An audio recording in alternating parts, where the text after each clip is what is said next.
Les caillots sanguins, désormais répertoriés comme effet secondaire très rare du vaccin AstraZeneca.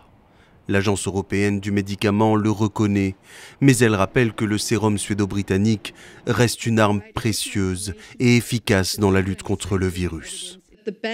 Les bénéfices du vaccin AstraZeneca dans la prévention contre le Covid-19 l'emportent dans l'ensemble sur les risques.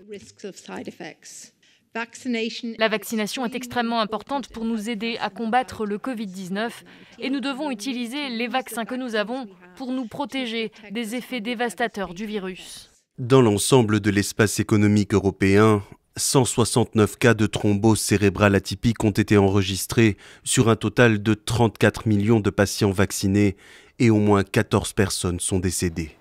L'agence européenne n'a pas trouvé de facteurs de risque particuliers tels que l'âge ou le sexe des patients. Mais au Royaume-Uni, les autorités sanitaires recommandent d'éviter ce vaccin sur les personnes de moins de 30 ans. La balance des bénéfices et des risques est très favorable pour les personnes plus âgées, mais elle est légèrement moins favorable pour les jeunes.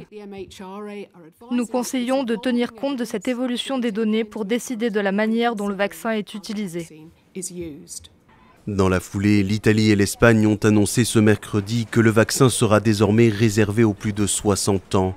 En France, depuis le 19 mars, la Haute Autorité de Santé déconseille de l'utiliser pour les moins de 55 ans.